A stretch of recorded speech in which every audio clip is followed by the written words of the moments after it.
Wait a minute, I hear something. Dr. Movie!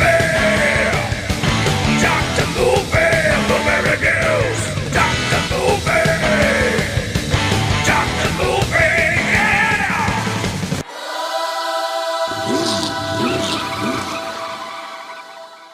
Hey, what's happening, everybody? Dr. Movie Time. I'm Rick, a.k.a., I don't know, Dr. Movie something. I don't know. It's just the name of a show, folks. I think there's other things out there called Dr. Movie. I didn't do enough research to notice that or not. But, hey, so what? It's a show. It's my show. It's your show. That's the most important thing, is it belongs to you, no matter what it's called. If you want to call it Shampoo Boy, have at it. I may not answer. I probably will. Anyway, welcome back to another show. Gonna talk about Knock at the Cabin. Brand new M. Night Shyamalan, Shyamalama Ding Dong. M. Night Shyamalama Ding Dong.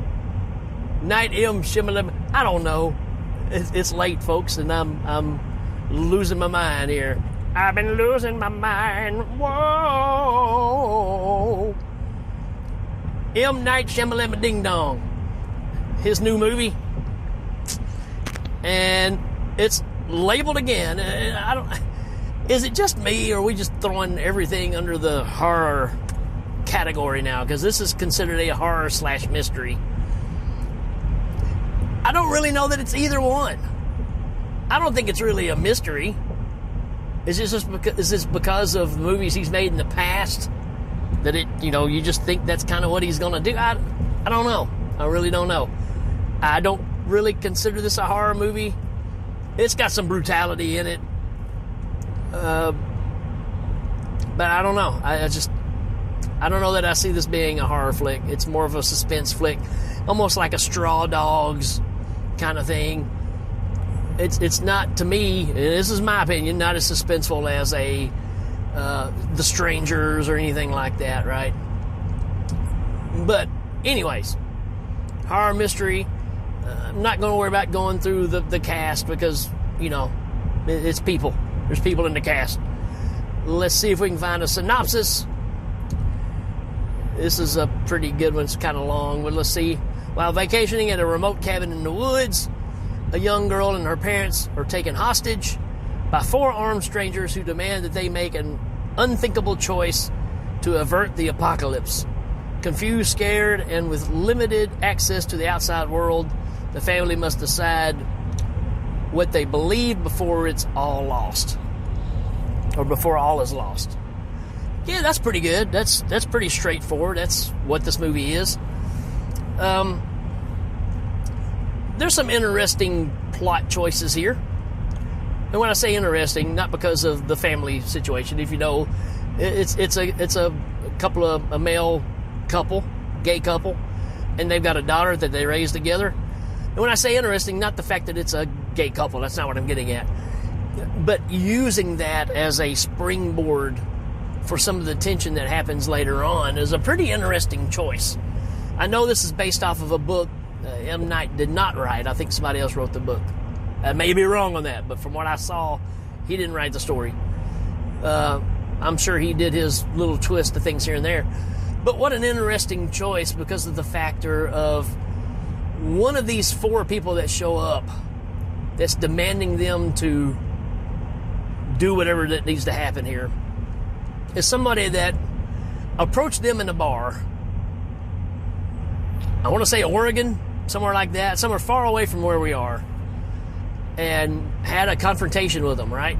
So that alone sets it up to be leading towards a hate crime kind of thing, right? But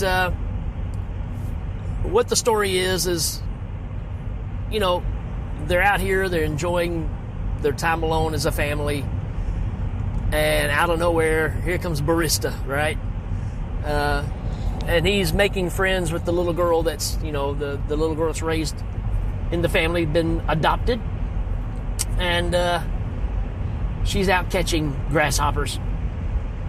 And he starts helping her. He knows how to catch them. He's very friendly and stuff. Still intimidating because, dude is just humongous, right? But you have this interesting conversation between them. And then out of nowhere, there's 3 other people that are following behind. And they go inside and they end up capturing the family and tying them up and telling them that they've only got so long, but one of them has to make the ultimate sacrifice, and one of them has to die in order to save the rest of the planet. And the longer they go and do not, the more the world is going to die, and eventually the whole world is going to implode, I guess. So, interesting twist. Keeps you going. I do like that this one does not give you that shamalama ding dong ending, right? The twist, we always talk about. This one's pretty straightforward. And the whole time, of course, the family is denying that they have anything to do with this. They didn't randomly pick them. They picked them because of who they were. And, was just going to torture them or whatever because they think the world's out to get them. And it's really right opposite. So, all of these people have backgrounds. They, the 4 people that show up, one of them talks about her son, and he enjoys, I think it was toast or, pancakes, I think. So they're getting personal about their details. Well, what happens is, after the clock strikes a certain time, one of the 4 people has to sacrifice themselves. And what that does is it breaks the seals. So what we have here, folks, is the 4 horsemen of the apocalypse, right?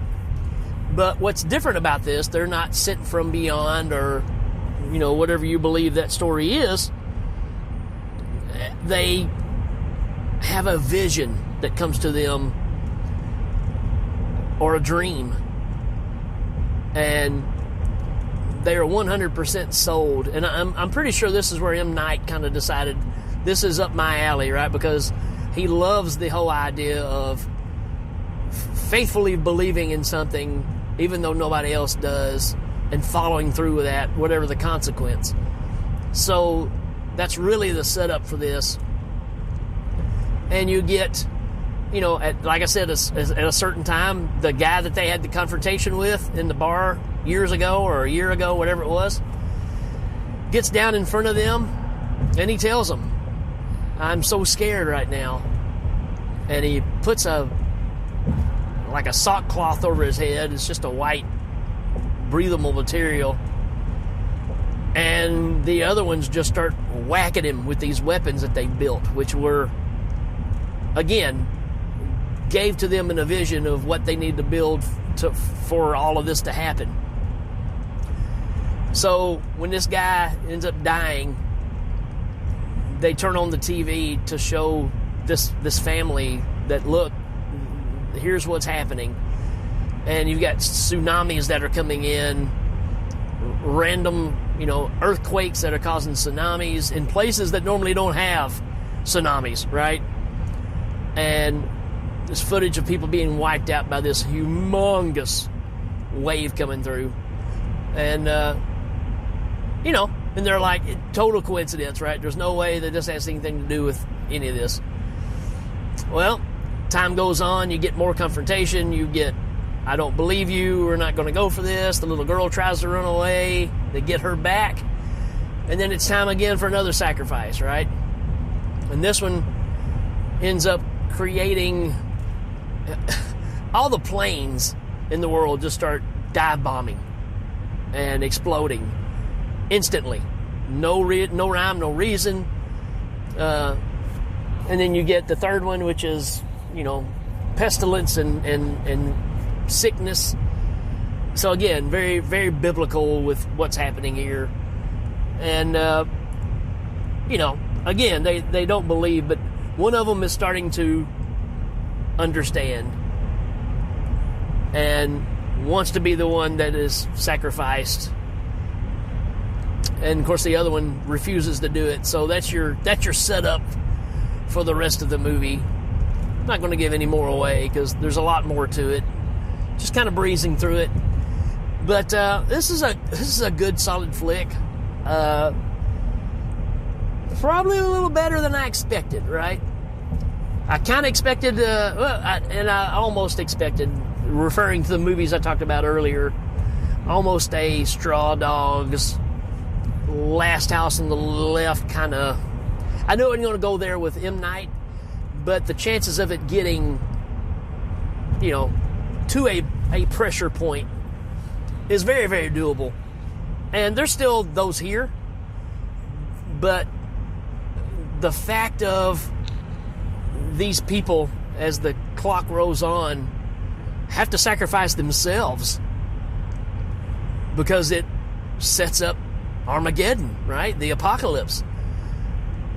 Interesting concept.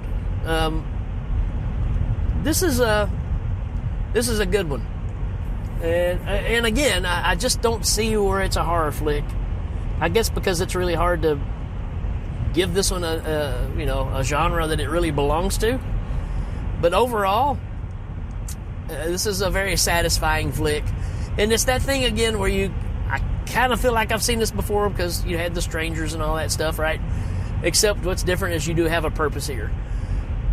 Maybe that makes that less scary, because the other ones in all the other movies, Last House, House by the Edge of the Park, all these, home invasion movies, right? And when they ask why, well, you were home. I mean, that's the explanation.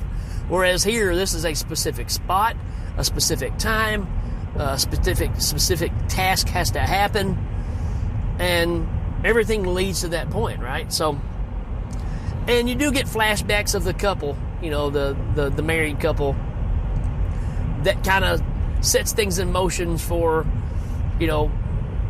how they feel about each other, kind of how they met, how they had to deal with parents being upset with them, being together, the whole adoption phase. All these things are represented in this.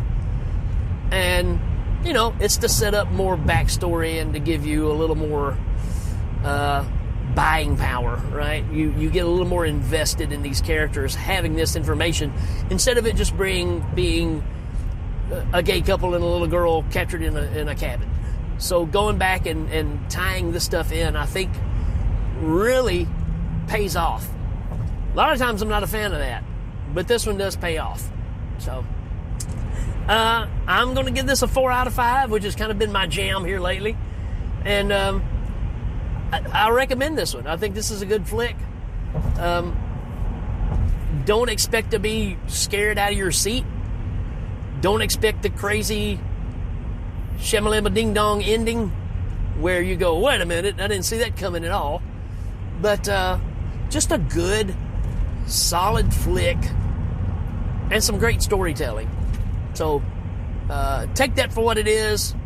I recommend this one.